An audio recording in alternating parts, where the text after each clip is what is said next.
बाक्सा जिल्ला साफागुरि खख्लाबारि दखरा एबसुआ दिनै सानसेयावनो गंथाम गुदि फरायसालियाव फोरोंगिरि आरो फरायसाफोरनि दिथागिरि बिमा बिफाखौ लानानै सावरायनाय हाबाफारि खुंफुंदों। साफागुरि खख्लाबारि दखरा एबसुनि बानजायनायाव आदब आरो गुन गोनां सोलोंथाइनि मावथांखि बादियै गोसो गुदुं फोरोंगिरि थिसननाय आयदाखौ लानानै लासितपारा अमला शिब गुदि फरायसालि, बरफाम गुदि फरायसालि आरो 633 नं दाउदारा गुदि फरायसालियाव फोरोंगिरि आरो फरायसाफोरनि दिथागिरि बिमा बिफाफोरखौ लानानै सावरायनाय जादों। बे गंफ्रोमबो फरायसालिफोराव दखरानिफ्राय माखासे हानजा दैथायनानै गंफ्रोमबो फरायसालिफोराव बाक्सा जिल्ला एबसुनिफ्रायबो माखासे दैदेनगिरिफोरखौ लाफानानै बे हाबाफारिखौ खुंफुंनाय जादों। लोगोसे गंफ्रोमबो फरायसालिफोराव साफा गोसो गुदुं फोरोंगिरिफोरखौबो थिसननाय जायो। दिनै दुलाराय बर' फरायसा आफादनि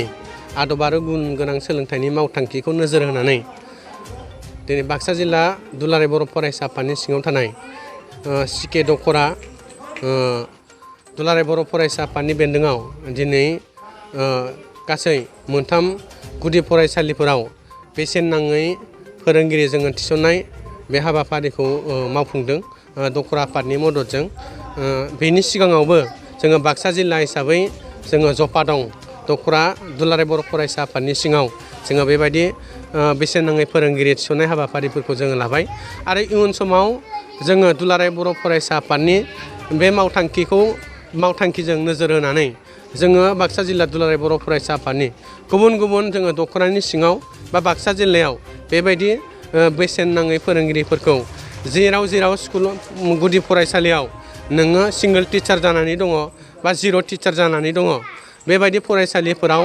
जोङो जोंनि गथ' गथायफोरा फंबाय बिनानाव उन्दै गथ'फोरा जेन नोङो थाखो 1निफ्राय थाखो 5सिम मोजाङै सोलोंथाइ लानो हायो आरो गुन गोनां सोलोंथाइखौ मोनहैनांगौनि थाखाय बेयावनो गोग्गो मोनसे सोलोंथाइनि गेजेरजों जागायजेननो हायो बेखौ नोजोर होनानै जोङो नैबे हाबाफारिखौ लादों आरो जोङो मिजिंथिदों नैबे जोंनि बेसेन नाङै फोरोंगिरि थिसननायजों जोङो जोंनि फंबाय उन्दै फंबाय बिनानाव जोंनि फंबायफोरा बिनानावफोरा जोङो मोजाङै नैबे गुदि फरायसालिफोराव जोंनि फोरोंगिरिफोरजों अ-आ-खौ क-ख'खौ 1 2 3 4खौ जोङो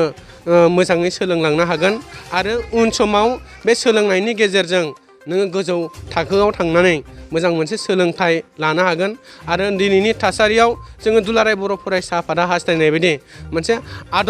मोनसे आदबनि गेजेरजों गावनि जिउखौ फैबाय थानाय समाव नोङो दैदेनलांनो हागोन गावनि जिउ राहाखौ बेयो पार्टिकुलार मोनसे आदबनि गेजेरजों मोनसे स्किलनि गेजेरजों बेयो जिउ खुंहैनो हायो बेखौ जोङो हास्थायदों आरो हारियाव माहारियाव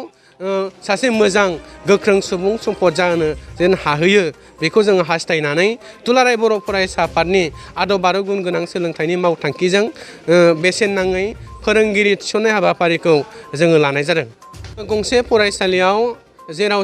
जोङो सिंगल टिचार फारसेथिं स्टुडेन्टआ गोबां दा बेबायदि फरायसालिफोराव सासे जोङो फोरोंगिरि थिसननाय जादों मानोना बेवहाय नोङो गथ'आ 30 जनब्लाबो गथ'आ नोङो 40 जनब्लाबो फारसेथिं बेहाय थाखो 1निफ्राय लायोबा नोङो थाखो 5सिम बेहाय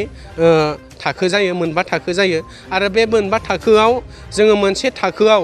गांब्रै बा गांबा नोङो साबजेक्ट बा आयदा हमोब्लाबो बेहाय गासै मोनबायाव 25टा नोङो मोनसे बेयाव आयदा जायो दा बे 25टा आयदाखौ मोनसे थाखोआवनो गासै बे मोनबा थाखोजों बेखिनि 25टा बा 30टा बे आयदाखौ